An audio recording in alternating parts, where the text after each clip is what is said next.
days to Little League teams playing out there, and it's awesome to be able to see the Little Leaguers out there being on a major league field, taking advantage of that. High schools, high school graduations, lots of community services. So the goal is use that very much as a park, and we use it for a lot of different events. Okay, on parks themselves, we've done several renovations. One is I wanted to point out a couple of them on the parks.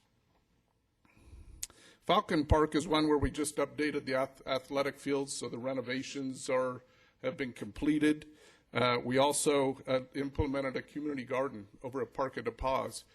So that was great. That was really encouraged by the residents of that area to create that. So it's a place for them, the residents, to get out and grow things, and they continue to work on that. We created not we, but the citizens and Goodyear working together, there was a outstanding memorial that was set up for Christian Garcia, a gentleman that was killed in the war, and they set up a memorial out there at Parc des Pas as well. Very well received by the neighborhood residents and working with them. Sports programs. Lots of sports programs by our recreation department. We actually had, in a couple of stats here, our girl programs have increased by 82%. And that's one of the things we're trying to do, keep our youth busy, keep them involved in activities that really help them to be healthy, safe, and certainly programs that are beneficial to their well-being. We've had increases in our senior programs as well by about 25%. So we try and do outreaches to the extent possible with the staff that we have possible.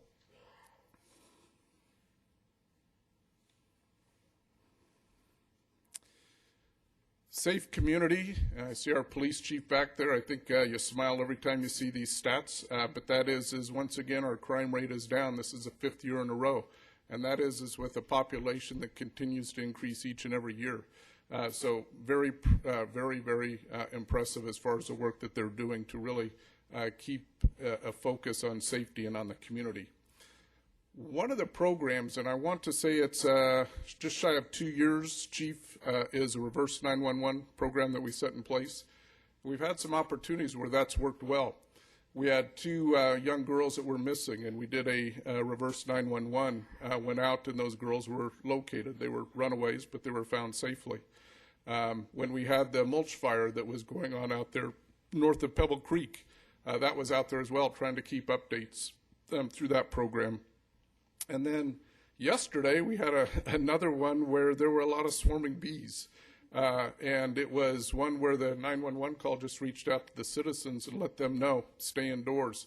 But it was a tough situation, and it took a couple of hours to really clear that. So we want to keep using that, things that will keep our citizens safe. Every 2 years we do a citizen satisfaction survey, and we just finished one last December. And with that, what we find out is our citizens, and 94% of our citizens feel like Goodyear is a great place to live. I absolutely agree with that. I'd love to see it at 100%, but 94% is pretty doggone good when you think about it. The other is they're very satisfied with the city services. We take this to heart. I mean, really, we are in the service business, so we want to make sure that we're providing the services to the level that is needed and wanted by our citizens. So that one we take a lot of pride in that percentage. Awards. You don't like to toot your own horn. I'm going to toot a couple of them. One is on the Governor's Government Finance Officers Award. This one we received it the 4th year in a row. This is one where it is the highest standards for transparency in government.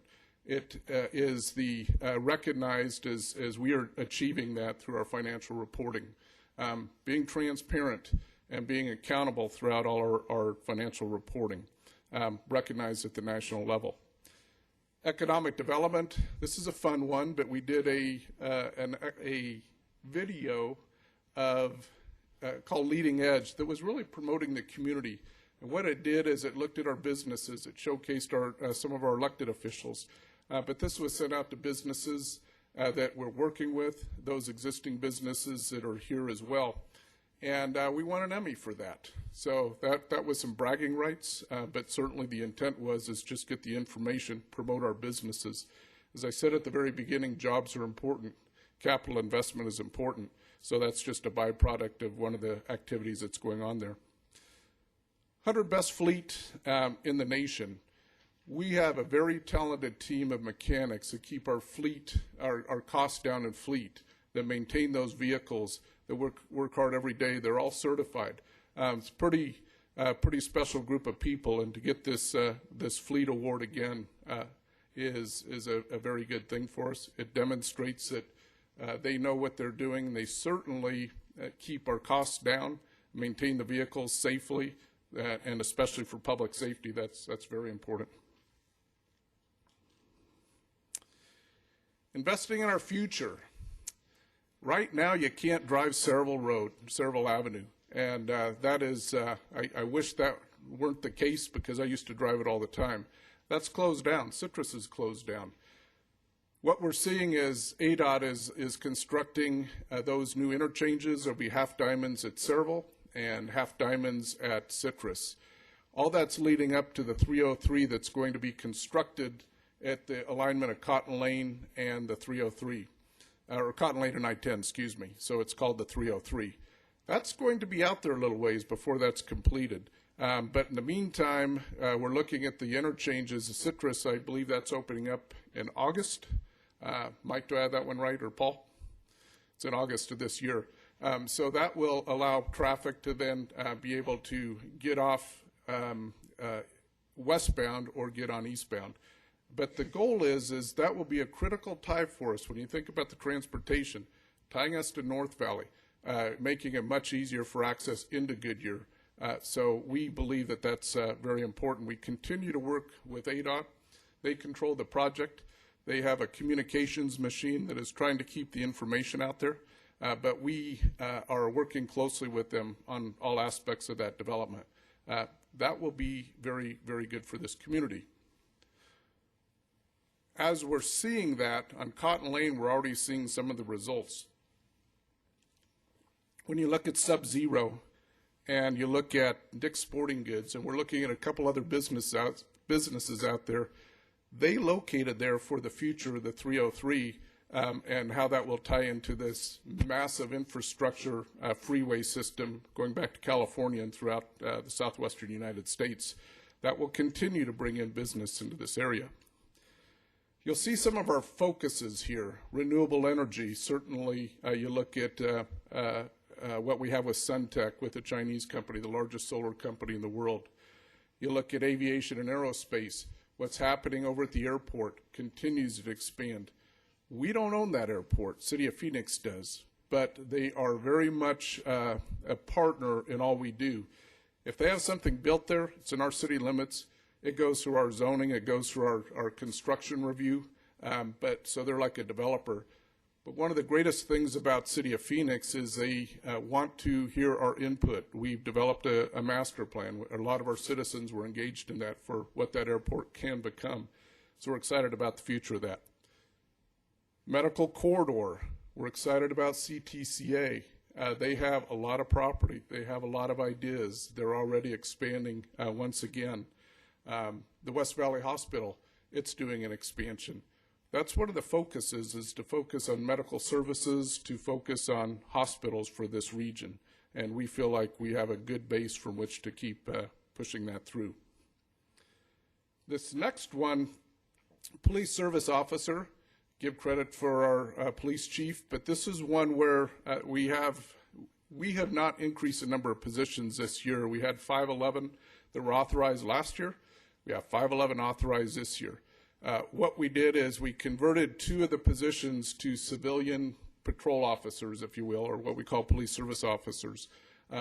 Those are important because they do a lot of the work that our officers don't have to do. Keeps our officers on the street, keeps them busy with the things that they should be doing, and less on some of the more I'll call them mundane or less serious types of activities that we do need our police for. This is a huge cost savings for us down the road. It really does create the efficiencies that's noted in here. 1213 goals. That's city. We are July 1st through June 30th, as is typical of government. So our fiscal year starts July 1st. We are going to continue to work hard on trying to grow the economic base in Goodyear, grow the jobs, grow the tax base, bring in more business, work with the existing businesses. Economic Development Department is working on an outreach program with our local businesses that you'll be hearing more about. We're excited about that. Business is really the ones, they create the jobs in this community. It's very important. So working with them, looking at where we can put infrastructure in place. Infrastructure is roads, water lines, sewer lines. So looking at how we can bring those into very specific areas to where business will come in. And as noted earlier, the small business community is important to us. We will work with them to the extent possible without intruding on them day in and day out, but we certainly do want to work closely with them. Increasing our accountability and efficiency in operations. One of the things that we've tasked ourselves with is how do we align our departments? How do we align our functions? How do we do that to where we can get the best efficiencies out of government? We're looking at several things right now, and some of those is everything from communications to how we do constituent services. What that means is when citizens call in with needs or with information requests, that we can answer those, that they don't go through several different channels. We try and focus that down to one. So some of those things are already in play. It's a matter of getting the folks there, but that is a very important thing, and it's all about the customer service for our citizens, for our businesses. So those are the things that are going on. Neighborhood services, they're in the police department right now. Many of you have probably worked with Lily Schuett, who is in neighborhoods, and she will now be working with a group in the IG area, Intergovernmental Affairs, that works with constituents, works with information that comes into the council, and it's really trying to keep them informed, keep it really located to where we have the best handle on what the information requests are coming into the city. We want to enhance transparency in local government. That includes doing better, improving on everything from our website to social media is certainly a way of where we can communicate. So we want to look at what we can do to be transparent.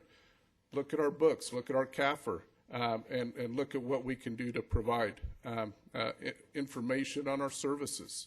What services are most important? If there are challenges with those, let us know, and we certainly want to take the opportunity to look at those.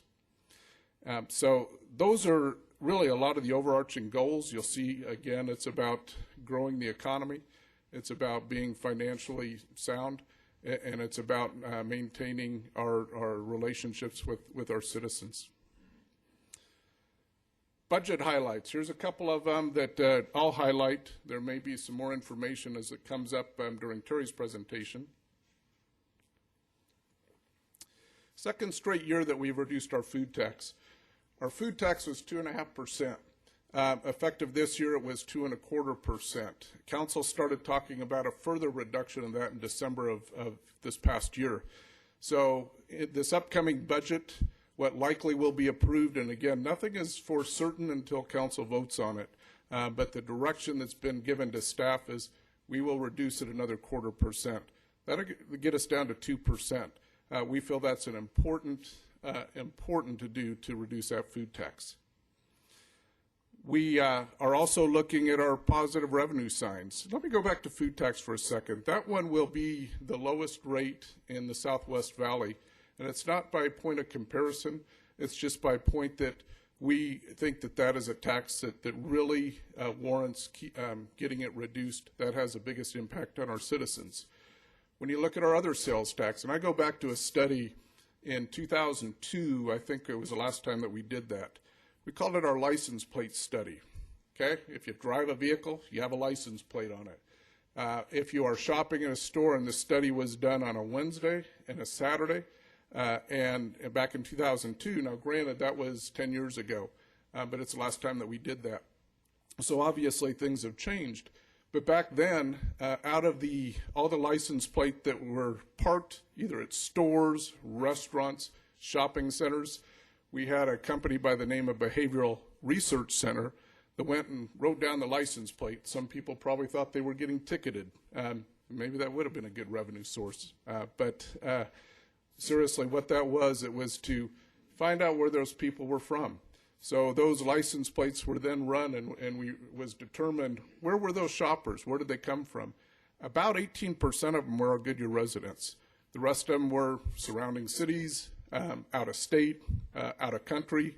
We didn't have as many Canadians in as we do now. But the point is a lot of that sales tax revenue comes from people outside of our community. And we think that's very important to also consider. Sales tax stability. Our taxes are starting to stabilize. We are looking at coming out of this recession. Are we 100% out yet? No. We may have some discussions on that, but we don't think we see things increasing incredibly. So we do know that we're starting to stabilize on our sales taxes. Construction activity, housing permits are up. We had 80 this past month. There were many months where we had 30. So what does that mean on a housing permit? That means that more citizens are moving here.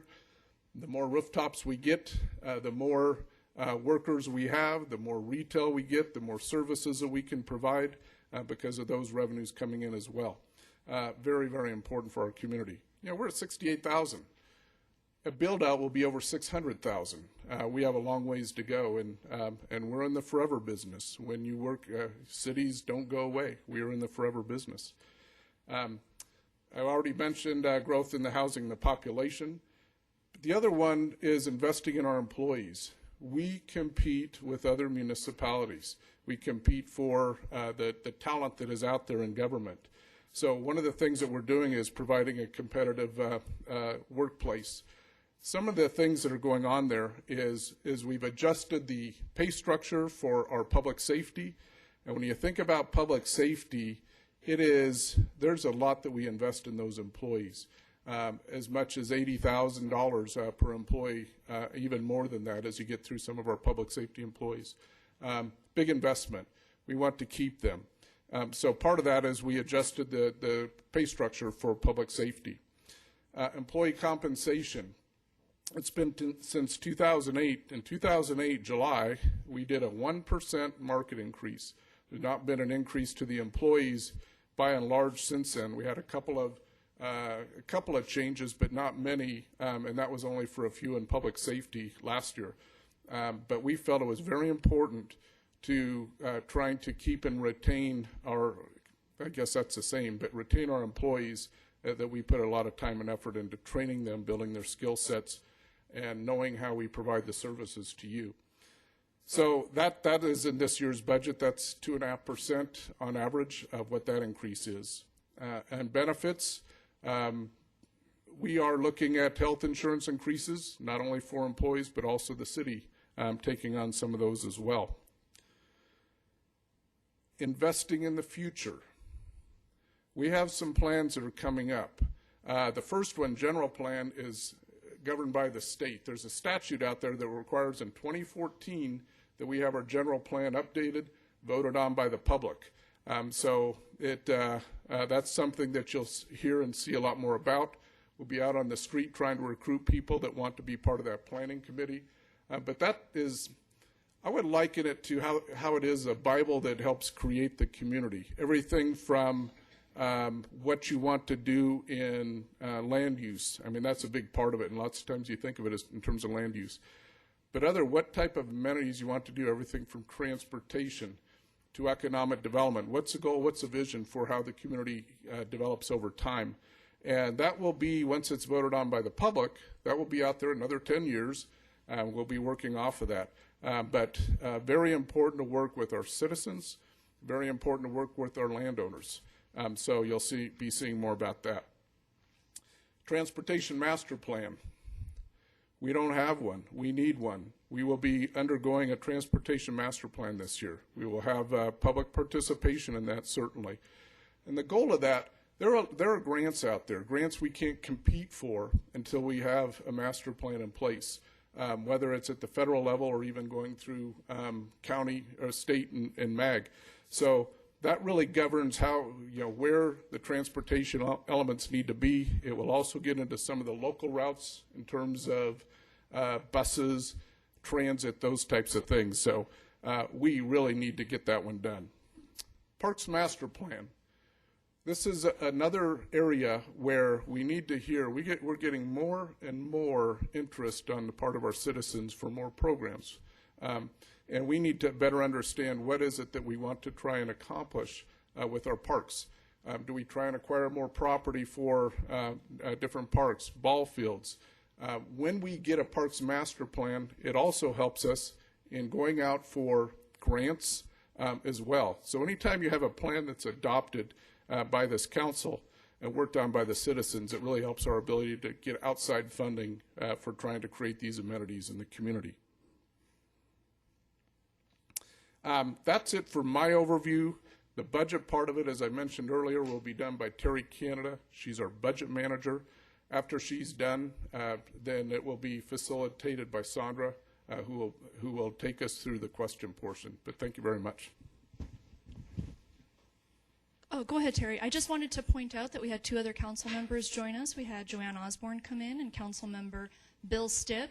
And I didn't want to overlook that we also have both of our deputy city managers in the room, Mike Svets and Paul Luizzi, and our Parks and Recreation Director, Nathan Torres. So the reason I'm pointing that out is in case you have any questions that are related specifically to those areas, you might be able to ask those when we have our open forum. Thank you, Terry. Thank you, and again, welcome. It's nice to see a number of people in the audience that are interested in the budget. I've done this a number of years at some other cities where we didn't have any people in the audience, so thanks for coming. I'm going to do more of the technical aspects of the budget, talk a little bit about how the budget process works. I'll get into what we have done here as far as how we built it. It's kind of a year-long process. I will get into some of the numbers of the budget. I'll tell you right now, the formal adoption and the legal requirements are coming up within the next month, and so we're still working on it. We're still working very diligently, putting all the numbers together. But I'll go through some of the operating budgets, the key drivers, and some of the governmental activities. So what is a budget? Brian talked a lot about the really cool stuff. But as far as putting it together, how does it work? What do we do? We're looking to build the things that he was talking about. The budget actually is the financial plan and the framework to do the infrastructure, to ensure that all the citizens currently that live here and that are coming have utility services, that they have a safe place to live, and that we have the required equipment for the public safety and the resources so that your crime rate stays low as it is. We talked about some recreation programs, health and welfare, social programs and things like that. All of that fits into the budget, and it makes all that stuff happen. Considerations going into the budget. This is pretty common stuff that we do every year. Brian touched on some of the current considerations for this year. We definitely look at city council input from them, their priorities, community priorities. We do have an excellent survey that we put out, and we take that to heart. A lot of the information that comes from the survey is incorporated in some shape or form in the budget, whether it's within a department or coming from a council priority. The economy's been a big thing. I'm pleased to say that this is the first budget where we weren't squeezing the sponge so much. It's been very, very difficult the last few years. The economy, as you all know, since 2008, it's really tanked, and so the consideration for this year was a different one of the economy. We kind of had to move from the decline phase to, okay, we're growing, but we don't want to go too fast. We don't want to spend the money before we get it, but at least everything was positive versus negative. We are growing. The assumption we use is about a 4% rate. We feel pretty comfortable with that. Some areas are a little bit ahead of that, and some, commercial's a little bit slower than that, but overall we're at probably about a 4%. Considerations from other folks. We constantly, while the legislation is in session, we constantly monitor that. We're actually on a conference call every single Monday, a number of staff to keep up on all the proposals as that goes through that political process. At the end, often we'll have mandates that come down almost always unfunded. And then not so much now with the operating costs of capital. We may get a grant to do a bridge or a street or a park. The reality of it is right now the operating cost of that big project is probably not affordable to the city. So we're always trying to keep, we look out 5-10 years and we try to decide if we would be able to get funding for a park. Could we operate it? Could we build a new pool and a tennis court and keep the lights on and the water clean?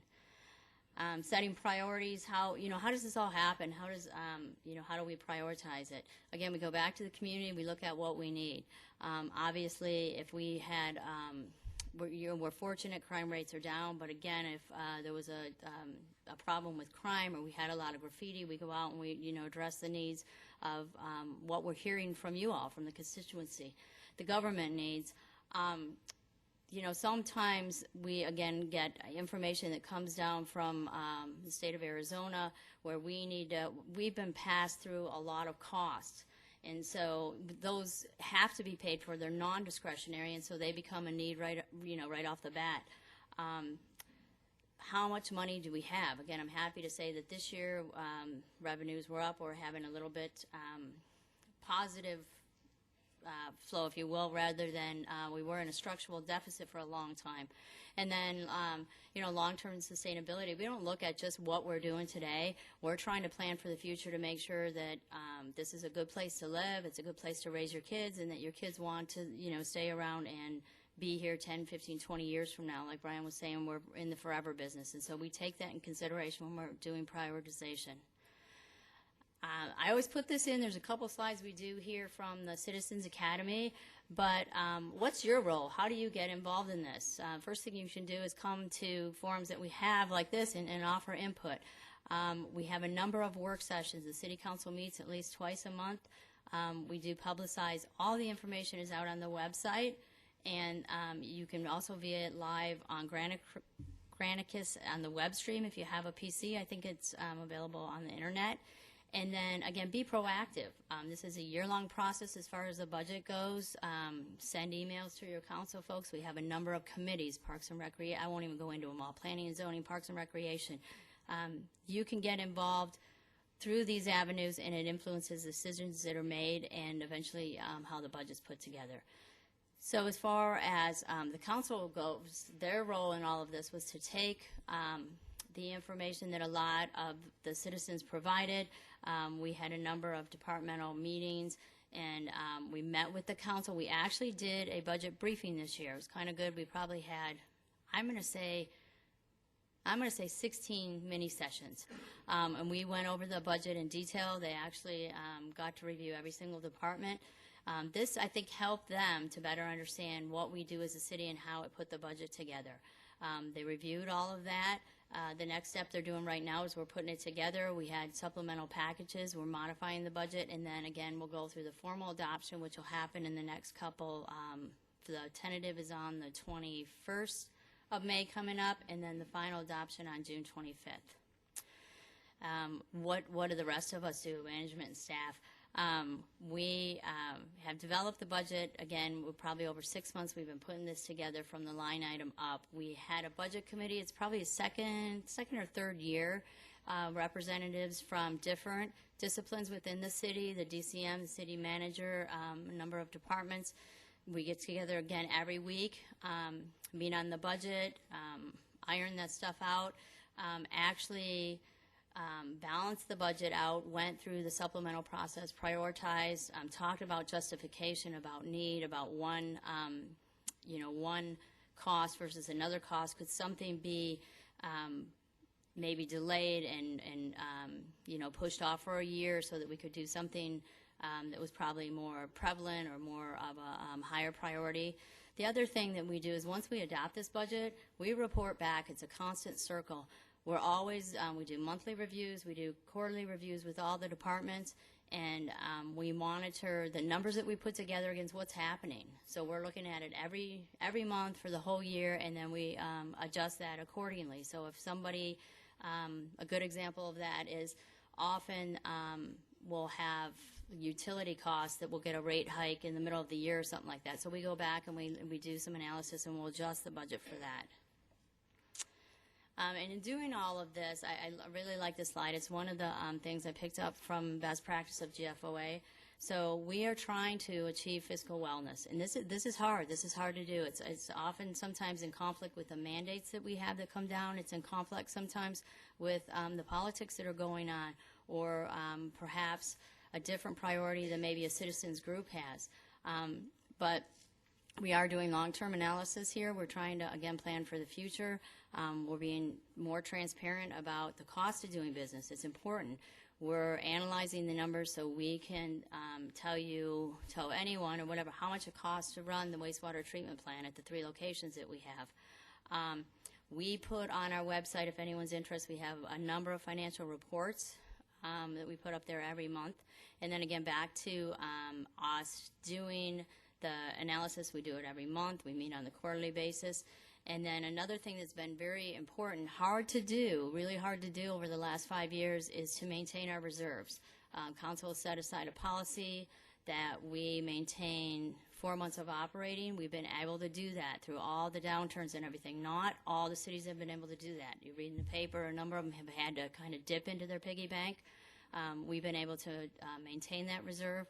The other thing that was really important is that we've also been able to fund keeping up with our infrastructure. So for our computers, our servers, our IT stuff, the equipment, the trucks that we have, the cars, all of that, and also maintain a risk reserve. So in the event we have a catastrophe, we've been able to put money into these reserves, again, even in tough times, to make sure that we're financially sound. This is a calendar of the budget process. Again, as far as staff and kind of the executive management, we start working on it in January. We did do a mid-year review we brought before council. What that does is it tells us, it's a gauge. We went through the budget process the year before. We have 6 months of expenditures. How close were we? How good were our estimates on revenues? Are we coming in over budget or under budget? And it actually, that's kind of the framework. It starts out the process to move through the next 6 months. We've had a number of work sessions, again, 1 or 2 a month. We've reviewed, started with the revenues, and then went on to expenditures. We talked about capital planning. I'll move on in a couple slides and kind of touch on these, again, at a summary level. Tonight we're looking at a public budget forum to seek input from the public on things that you would like to see, changes in the budget, questions you may have. We are going to present a draft budget on Monday night to the City Council. Again, we're still working on putting this all together. The tentative will come back at the end of May, final in June, and then there's one final step is the adoption of the tax levy. So moving into, again, how we plan the budget and some things that we were considering as we put it together. Obviously, the economy is still uncertain. We were all questioning a couple years ago, are we in a V recession, a U recession? Well, it seems like it was a short U recession, thank goodness. We are now starting to see things climb. The residential, as of lately, is doing really good. At mid-year, when we did the mid-year forecast, we were moderate. We were not on pace a little bit ahead of last year, but we've seen stronger growth in the last couple months. Commercial, it's not picking up quite as well, and I think everyone reads the paper, that we're probably overbuilt there. So we had low assumptions on that and low projections. We did have a decline in the property value. This is not making us happy, either as a resident or the finance people putting it together. It's unprecedented. We just never heard of it. It's probably 4 years in a row. So I want everyone to just hope and pray that it turns around the other way. The good news is about the sales tax, both on the construction side and other categories of sales tax. We've remained strong. People are shopping at Goodyear. This is a really, really good thing. The construction sales tax is up. Again, we have some large projects that are driving that. But we went from construction sales tax of, I'm going to say 18 or 20 million. A lot of money. You can do a really lot of cool things with that, down to we budgeted $3 million the last 2 years. So we're starting to see that turn the other way. We did assume this current tax policy, other than what Brian talked about with the food tax. We are projecting this is the 4th year of the utility rate plan. We have a number of studies that are going out this coming year, and we'll be looking at utilities, not only water resources, where they come from, how we service them, but we'll also probably get into rate structure, again, for the next 4 or 5 years. And then happy to say that there were no other planned rate increases. So I'm going to focus in on the operating budget. I think this is probably the easiest one, and the one that as citizens you come in contact with or maybe impacts you. No surprise here, public safety is the largest percentage of what we spend on the operational budget. The operational budget usually runs around $70 million. I don't have an exact number, but 38% of that would be fire and police.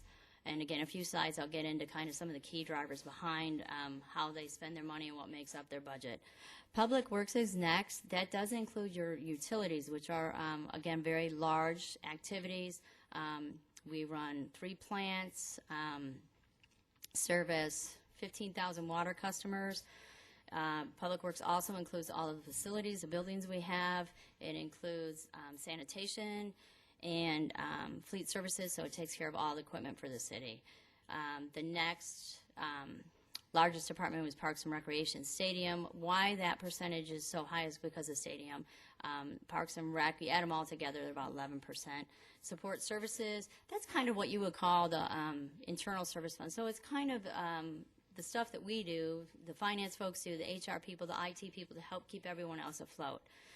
General government, mayor, council, the things that you would look at for administration and policy. And then development services is your engineering folks, your engineering, active, and community development. That percentage was much, much larger back 5 years ago. It's very, very small. We've had a lot of budget reductions in that area, and now it represents about 8%.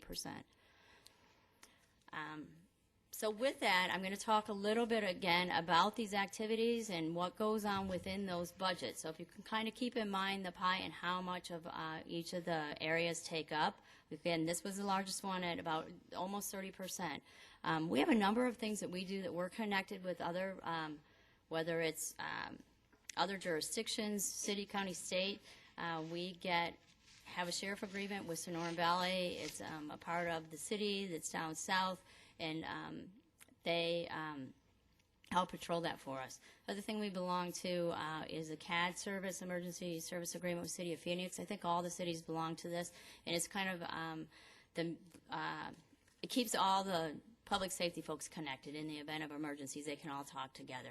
We also do animal care, if you call it animal care, rescue pickup with Maricopa County. They provide that service for us, which is a good thing. We're probably getting a deal on that because we don't have to own the car. We don't have to pay for the person. We pay a contracted fee for that. Vehicle maintenance, huge part of this budget. Police run a number of vehicles, and then if you think about all the trucks, the big rigs that are at the fire station, utilities, communications equipment, and then emergency medical supplies. These are some of the top drivers of the budget within public safety.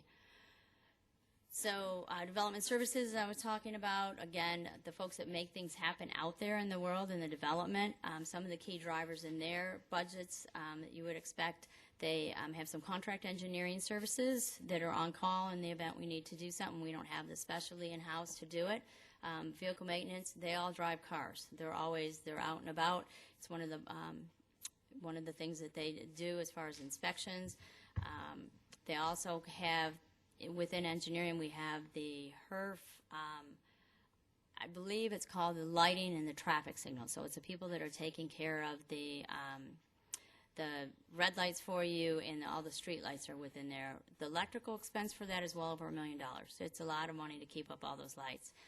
We also have economic development. They do some of our advertising, marketing, and then again, they have some memberships to make sure that we're doing networking and being connected with all of the current economic development activity that's going on within not only Maricopa County, but the state and also in the region.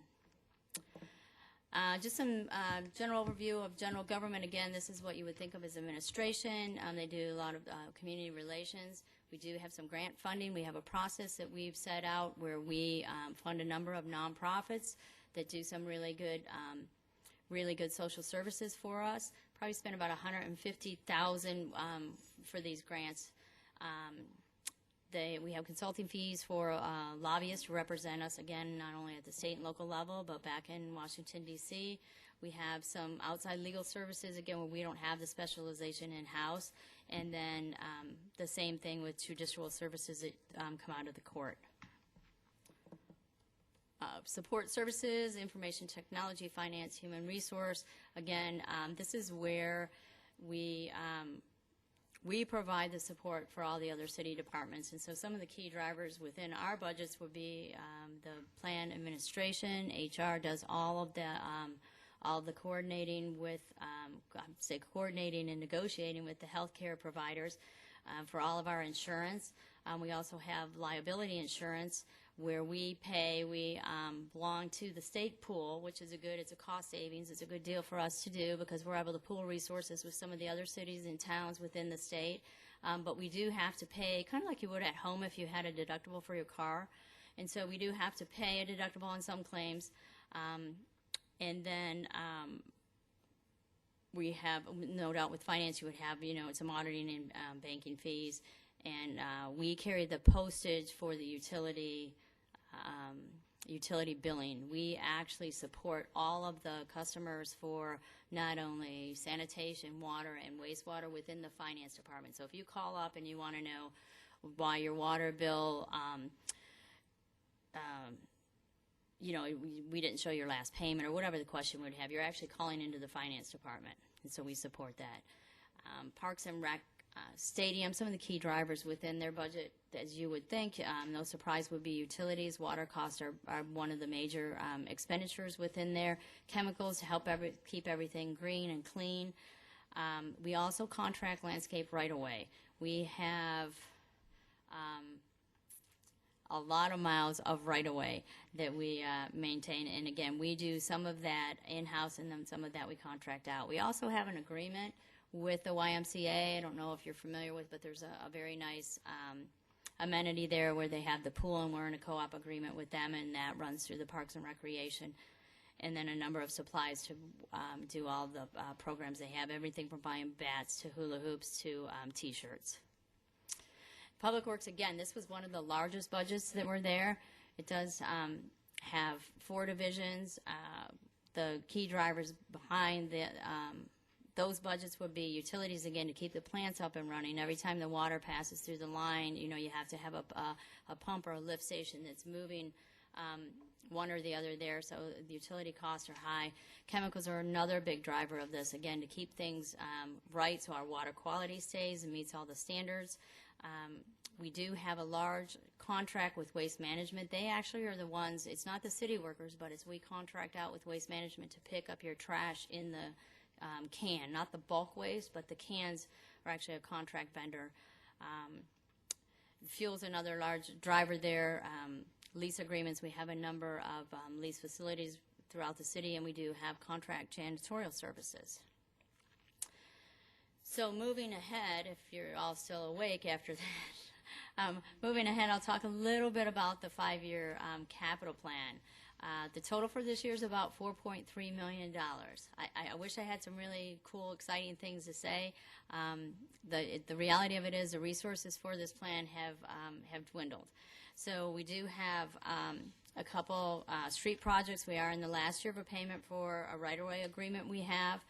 We are doing a couple master plans that Brian had alluded to.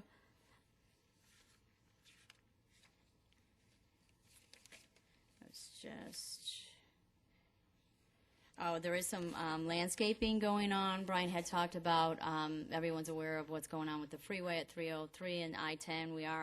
We do have some funding set aside to do some beautification and the landscaping there. And then we do have a pilot program, kind of cool stuff, with a recharge injection wells that are going to go on in wastewater. So we can actually take the effluent that comes out of the back of the plant, recharge it back in the ground, and then get credit for that. And anyways, use the byproduct. The total plan's about $34 million over the next 5 years.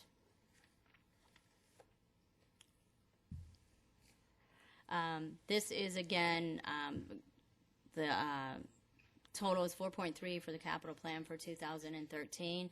The bulk of that is street program. Again, it's the last year of the payment of the right of way. If you noticed on the 5-year plan, the city's just getting to a point where streets are the most. In fact, if I go back a slide, 15.3 million of the 34 million is for streets. So you're going to see a lot of street improvements coming up over the next 5 years.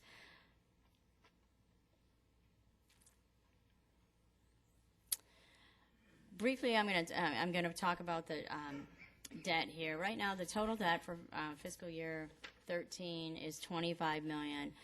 What I've done is I broke it down by bond type. Governments have a variety of way of financing infrastructure, and probably the most common, the most prevalent would be your general obligation bonds. Those are generally used for sell debt to do things such as parks, streets, bridges.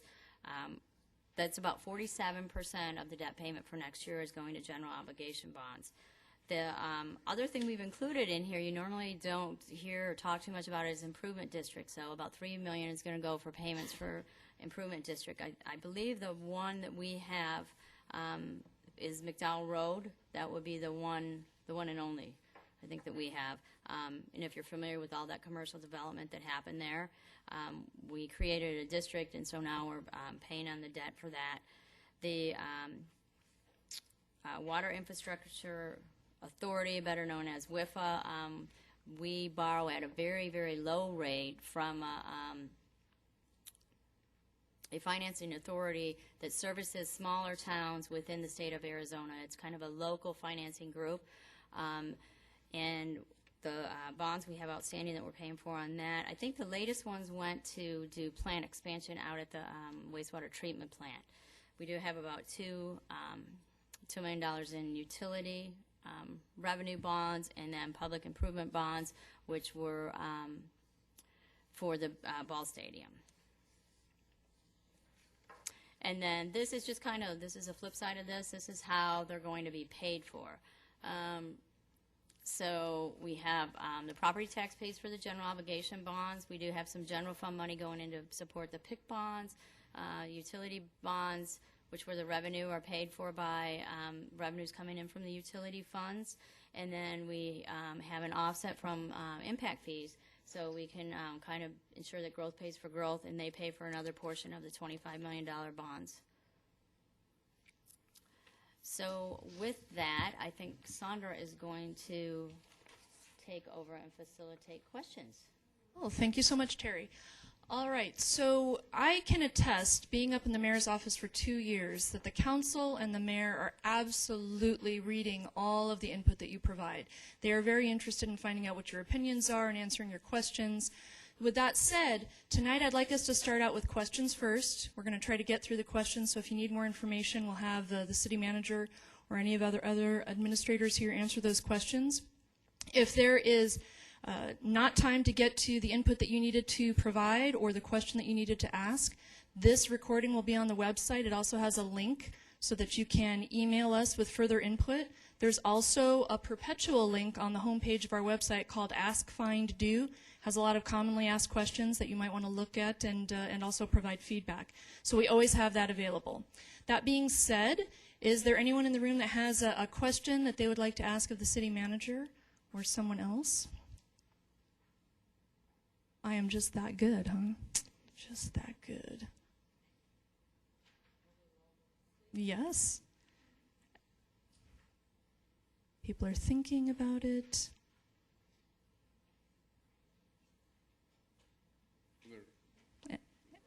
They're writing them down. Does anyone have a question they'd like to say out loud? Well, this has been a wonderful meeting. We really appreciate the fact that you all came out. Remember the other avenues that you can provide feedback. We welcome your feedback, and thank you so much. Have a lovely evening. And the city manager and others will be around for a few minutes to visit.